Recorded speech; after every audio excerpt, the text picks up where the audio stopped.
မင်္ဂလာဦးညအတွက်ပြင်ဆင်တဲ့အနေနဲ့အခမ်းခန်းဆုံးကရင်ကိုရွေးဝယ်နေတဲ့ဟင်းဝယ်ရနေဆိုပြတဲ့စဉ်ပရိသတ်များအားလုံးပဲမင်္ဂလာပါရှင် TK Media ကနေပြန်လည်ကြိုဆိုလိုက်ပါတယ်အခုပြောပြမှာကတော့ပြည်သူ့ချစ်အနုပညာရှင်ဆောင်တွဲလေးဖြစ်တဲ့မင်းသားကျော်ဟင်းဝင်းရနဲ့မင်းသမီးကျော်လေးဆိုပြတဲ့စင်တို့ရဲ့မင်္ဂလာဦးညအတွက်ကြိုတင်ပြင်ဆင်မှုသတင်းပဲဖြစ်ပါတယ်။ဟုတ်ပါတယ်။ခေါင်းစဉ်မှာပြောပြခဲ့တဲ့အတိုင်းပါပဲသူတို့နှစ်ဦးကမင်္ဂလာဦးညအတွက်အကျန်းခံဆုံးအခမ်းခံဆုံးဖြစ်မဲ့ကရင်တလုံးကိုအချိန်ပေးပြီးတော့တေချာရွေးချယ်ဝယ်ယူနေကြတယ်ဆိုတဲ့သတင်းကဆိုရှယ်မီဒီယာပေါ်မှာရောပရိသတ်တွေကြားမှာပါတော်တော်လေးကိုရေပန်းစားနေတဲ့အကြောင်းအရာတစ်ခုဖြစ်ပါတယ်။ဒီသတင်းကိုကြားတဲ့သူတိုင်းကအတွေးကိုစီနဲ့သူတို့နှစ်ယောက်ကိုစစ်စနိုးနဲ့အစားနောက်နေကြတာတွေကလည်းအရန်ကိုချစ်စရာကောင်းနေပါတယ်။တချို့တွေဆိုရင်မင်္ဂလာဦးညအတွက်ဆိုပြီးတော့အကျန်းခံတာလေးတော့ရွေးရမှာပေါ့ဆိုပြီးတော့တောင်နောက်ပြောင်နေကြတာပါလူတွေရဲ့အတွေးတွေကတော့ကရင်ဝယ်တဲ့ကိစ္စမှာလွတ်လပ်စွာစိတ်ကူးပြီးတော့စားနောက်နေကြတာဖြစ်ပါတယ်ဒါပေမဲ့ကရင်ဆိုတာဟာလူတယောက်ရဲ့ဘဝမှာအရေးကြီးဆုံးပရိဘောဂတွေကတစ်ခုဖြစ်တယ်ဆိုတာကိုတော့ဘယ်သူမှညှင်းနိုင်မှာမဟုတ်ပါဘူး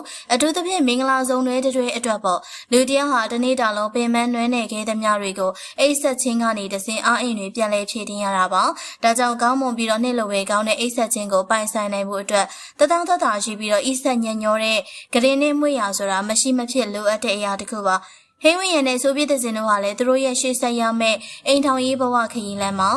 ပင်မနဲ့နေ့ရက်တိုင်းကိုအေးချမ်းစွာနဲ့အိတ်ဆက်အနားယူပြီးတော့ကြော်ဖြတ်နိုင်ဖို့အတွက်အကောင်းဆုံးကရင်ကိုရွေးချယ်နေတာလို့လည်းရှုမြင်နိုင်ပါတယ်။အားလုံးသိကြတဲ့အတိုင်းပဲဟင်းဝင်းရနဲ့ဆိုပြတဲ့စင်တို့ကမင်္ဂလာဆောင်ပြီးရင်ဘယ်မိဘအိမ်မှာကတ်နေမှာမဟုတ်ဘဲတအိုးတိမ်တီးတန့်ခွဲပြီးတော့ထူထောင်ကြမှာဖြစ်ပါတယ်။အထူးသဖြင့်ဟင်းဝင်းရရဲ့မိဘတွေဘက်ကမင်္ဂလာလက်ဖွဲ့အဖြစ်ပေးရထားတဲ့38,000တန်ဖိုးရှိတဲ့ခင်မီလှပတဲ့အိမ်ကြီးမှာသူတို့ရဲ့အိမ်ထောင်တစ်ကိုစတင်ကြမှာပါ။ဒီလိုခန်းထားတဲ့အိမ်ကြီးနဲ့လိုက်ဖက်ညီအောင်ပြီးတော့သူတို့ရဲ့ဘဝသစ်ကိုအကောင်းဆုံးဖြစ်အောင်ဖန်တီးဖို့အတွက်လိုအပ်တဲ့ပရိဘောဂတွေကိုစိတ်တိုင်းကျရွေးချယ်ဝယ်ယူနေကြတာဖြစ်ပါတယ်။ဒါကြောင့်သူတို့နှစ်ယောက်ဝယ်ယူနေတာဟာကရင်တစ်မျိုးတည်းတော့မဟုတ်ပါဘူး။အိမ်တိမ်အတွက်မရှိမဖြစ်လိုအပ်တဲ့အိမ်ထောင်မှုပရိဘောဂတွေဖြစ်တဲ့အေကန်းမှာထားမဲ့ဆိုဖာစက်တီကုံလှလှလေးတွေအိုးခွက်ပကံတွေ TV ရေခဲသစ်တာစားတဲ့လူသုံးဆောင်မိဖို့ကြောင့်သုံးပစ္စည်းတွေကိုလည်းအစုံလင်လိုက်လံဝယ်ယူနေကြတာဖြစ်ပါတယ်။ဒါဆိုရင်လာမယ့်အနာဂတ်အတွက်သူတို့နှစ်ယောက်ရဲ့အိမ်မက်တွေကိုအတူတကွပုံဖော်နေကြတဲ့ကြည်နူးစရာမြင်ကွင်းတစ်ခုပဲဖြစ်ပါတယ်။ဘာပဲဖြစ်ဖြစ်ဟင်းဝင်းရနဲ့ဆိုပြတဲ့စင်တို့ဟာချစ်သူတသန်း6နှစ်ကျော်ကလေးက